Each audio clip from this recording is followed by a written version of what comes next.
श्री स्वामी समर्थ. श्री गुरुदेव दत्त. श्रीपाद श्री वल्लभ. गुरुचरित्र अध्याय 22. अमरजा नदी व भीमा नदी यांचा संगम जिथे होतो त्या संगमी श्री गुरुचे वास्तव्य होते. ते मोठे तीर्थस्थान आहे. श्री गुरु नित्य भिक्षेसाठी गाणगापुरात जात असत. त्या गावात ब्राह्मणाची 101 घरे होती. त्यामध्ये एक गरीब व सुशील विप्र राहत होता.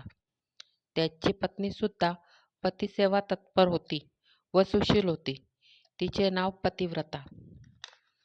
त्या विप्राकडे एक म्हैस होती. ती वांज, म्हातारी, दंतहीन होती. नदी तीरी माती वाहून नेण्याच्या कामासाठी गावातील लोक तिचा उपयोग करीत असत.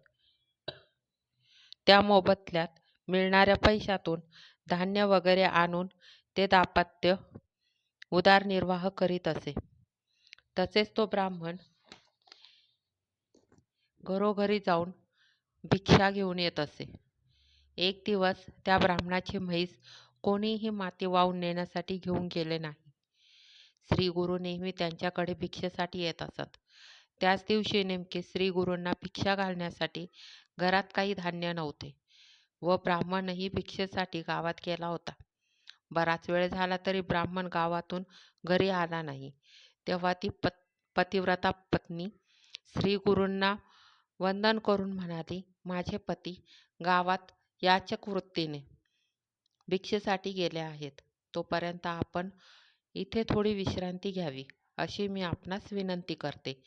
तेव्हा श्री गुरु हसमुखाने म्हणाले, तुझ्या दारात म्हैस आहे ना, तिचे दूध काढून आम्हाला द्यावे. तेव्हा ती विप्र स्त्री श्री गुरूंना म्हणाली, स्वामी, ती म्हैस वांज आहे म्हणून आम्ही तिला व्यसन घालून माती वाहण्याच्या कामासाठी लोकांना देतो व येणाऱ्या मोबदल्यावर गुजराण करतो. श्री गुरूंचा विश्वास बसेना. स्वामी विप्र स्त्रीला म्हणाले, आदेशपूर्वक म्हणाले, लवकर घरात जाऊन भांडे घेऊन ये व त्या म्हशीचे दूध काढून आम्हाला दे. श्री गुरूंवर तिचा विश्वास होता. घरातून तिने भांडे आणले व गुरुवचन हीच कामधेनू असे समजून म्हशीची धार काढू लागली. त्याबरोबर म्हशीच्या आचळातून दुधाच्या धारा निघू लागल्या. 2 भांडी भरून तिने दूध दिले. त्या विप्र स्त्रीला आश्चर्य वाटले व खूप आनंद झाला.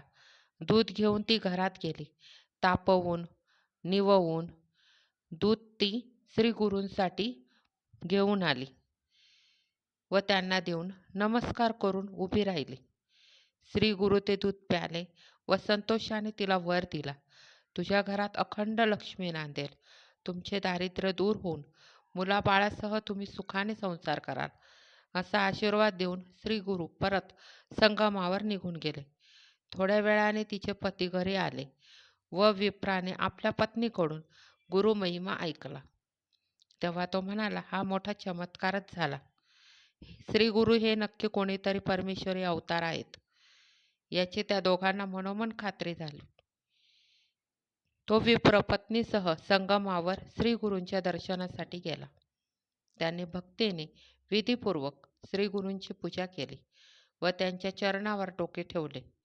त्या पती पत्नीचा भक्तिभाव पाहून श्री गुरूंनी त्या दोघांना कृपा आशीर्वाद दिला.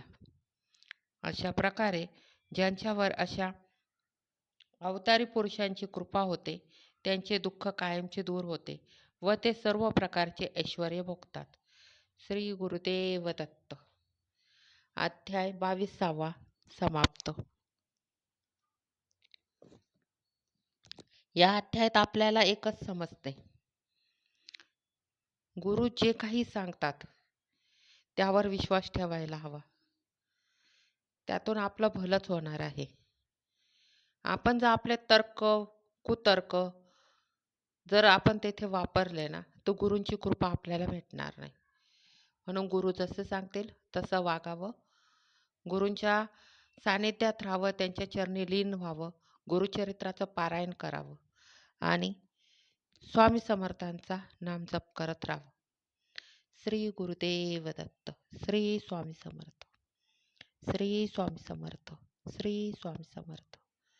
श्री स्वामी समर्थ. श्री स्वामी समर्थ.